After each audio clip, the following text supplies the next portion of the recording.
Assalamualaikum warahmatullahi wabarakatuh. Halo sahabat Bawaslu, kembali lagi bersama podcast Bawaslu NTB. Hari ini kita kedatangan CPNS dari salah satu kabupaten di Nusa Tenggara Barat. Jadi kita kenalan sedikit yuk. Halo Mas Mbak, Halo, kita boleh kenalan tidak? boleh. Sekarang bertugas di mana dan apa latar belakang Mas dan Mbak masing-masing? Dari Mungkin dari Mbaknya?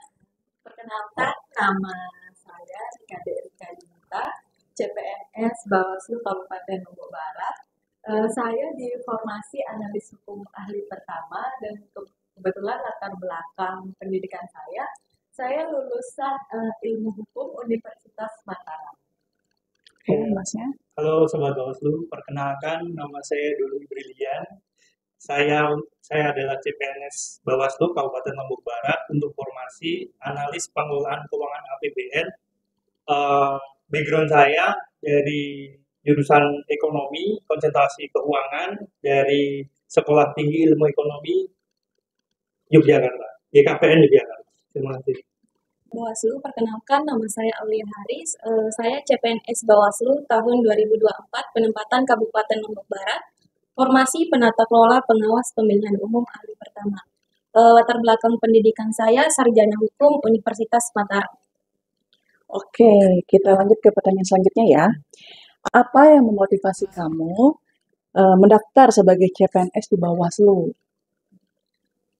Mungkin motivasi saya mendaftar di CPNS Bawaslu selain ingin ikut berkontribusi dalam demokrasi di Indonesia, mungkin salah satunya karena tahapan seleksi di Bawaslu itu terbilang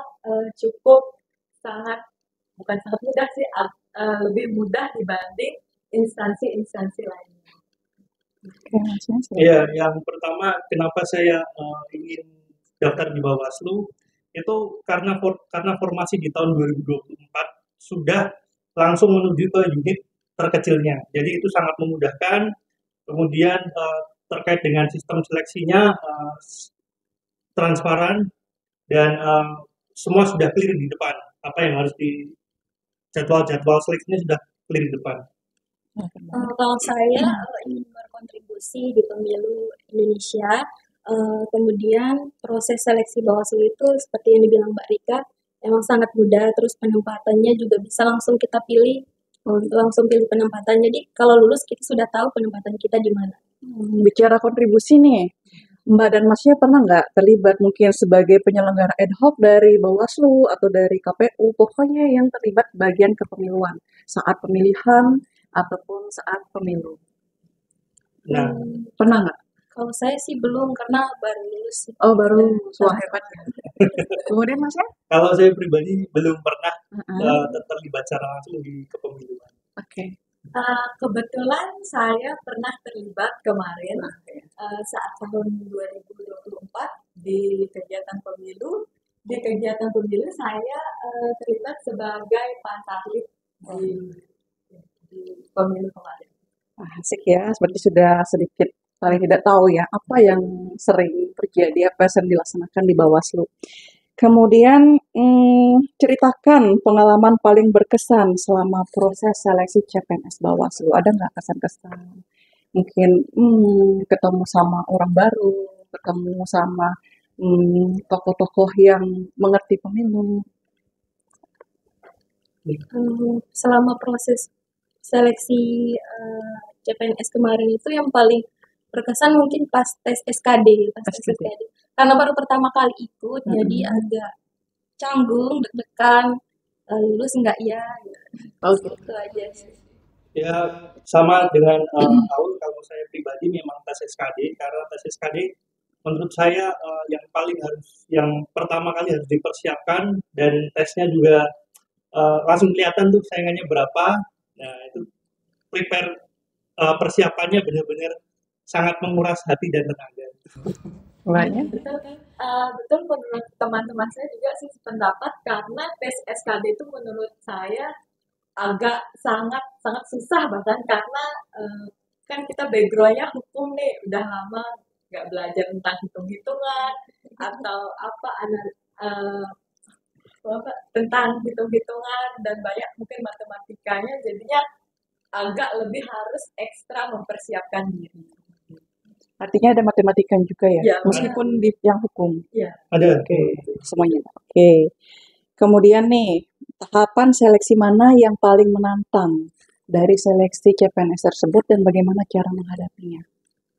Dari awal nih, mungkin dari pendaftaran, pemberkasan, sampai dengan penetapan, dan sampai dengan Mbak Masnya ada di Bawaslu NTB di Kabupaten Lombok Barat. Silakan. Mungkin menurut saya tahapan yang paling menantang itu seleksi kompetensi dasarnya tadi ya, karena kita harus mempersiapkan dari jauh-jauh hari, terus harus banyak membedah materi-materi yang sebelum-sebelumnya kita udah pelajari lama banget, jadi kita ulang-ulang lagi.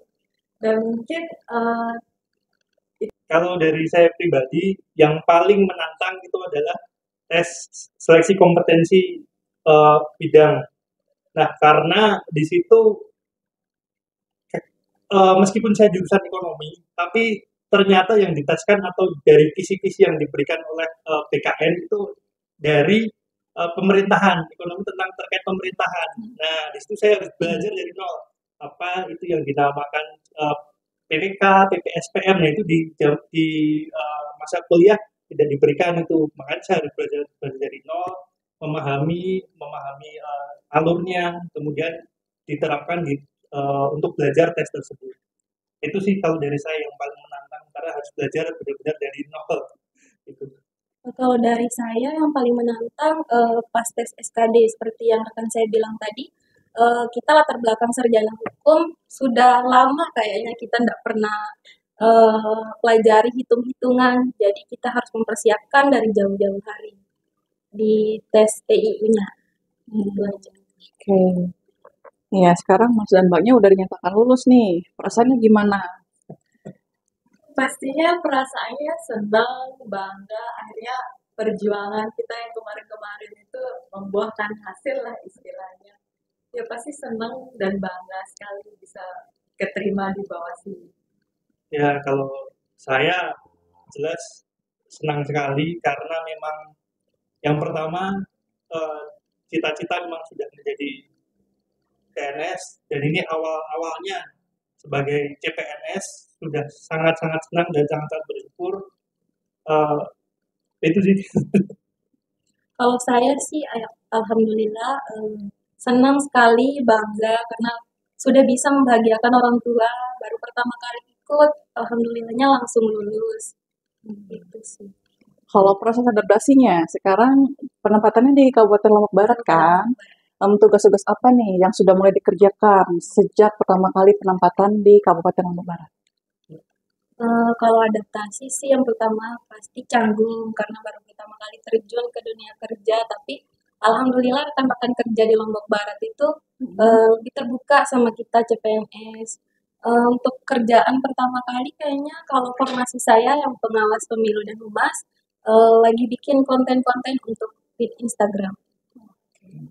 Kalau dari bidang saya, dari saya pribadi, saya mulai belajar tentang alur-alur untuk di bagian keuangan, seperti proses sakti, kemudian serikandi, kemudian alur-alur pembuatan SPJ, surat pertanggungjawaban, seperti itu. Jadi tentang alur-alur dari awal sampai dengan akhir, itu yang baru saya pelajari.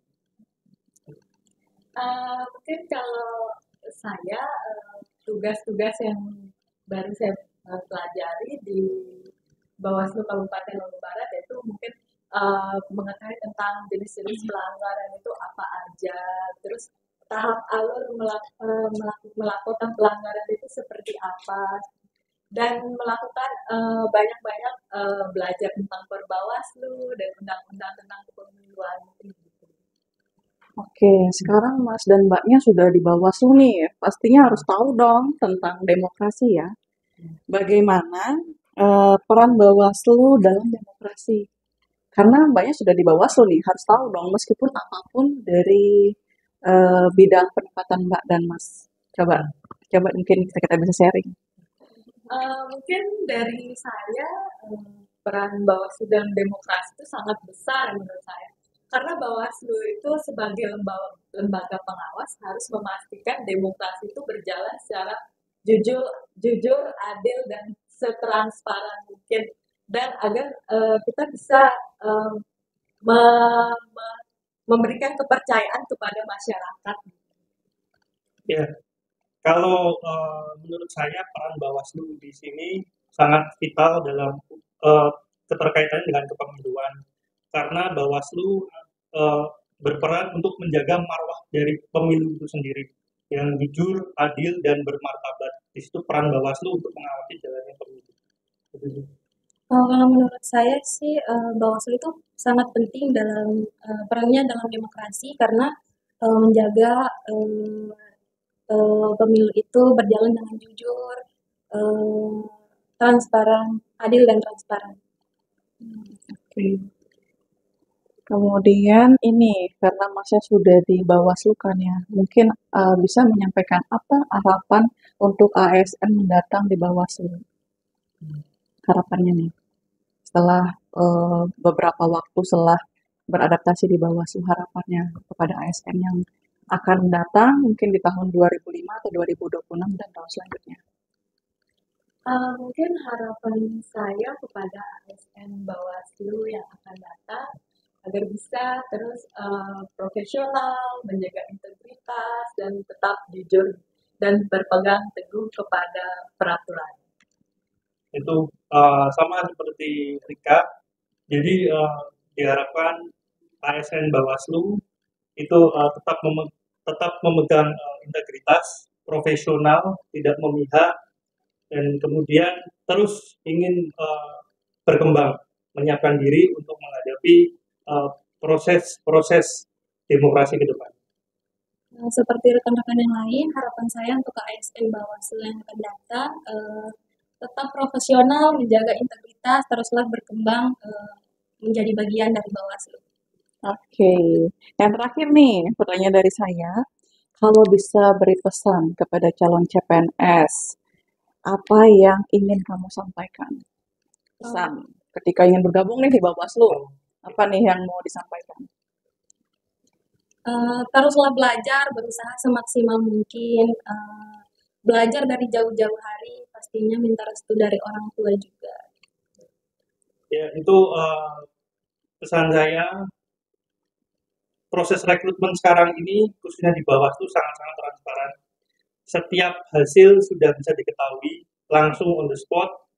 Jangan takut untuk bersaing, persiapkan diri, belajar jauh-jauh hari, yakin pada diri sendiri, dan minta doa restu orang tua dan keluarga. Insya Allah akan berhasil dan diberikan hasil terbaik. Mungkin saya sependapat kepada teman-teman saya, selain kita harus terus belajar, berproses, terus berusaha, karena tidak ada sesuatu yang tidak ada hasil yang mengkhianati proses. Terus belajar, berkembang menjadi lebih baik agar bisa mencapai tujuan atau cita-cita yang kita inginkan. Bagus ya pesan-pesannya. Oke, mungkin dari saya hanya bisa menyampaikan selamat bergabung di Bawaslu Nusa Tenggara Barat, khususnya di Bawaslu Kabupaten Lombok Barat. Oke, sahabat Bawaslu, sekian podcast kita hari ini. Mari kita bersama-sama menyanyikan slogan dari Bawaslu. Bersama rakyat, awasi pemilu. Bersama Bawaslu, tegakkan keadilan pemilu. Oke, terima kasih ya.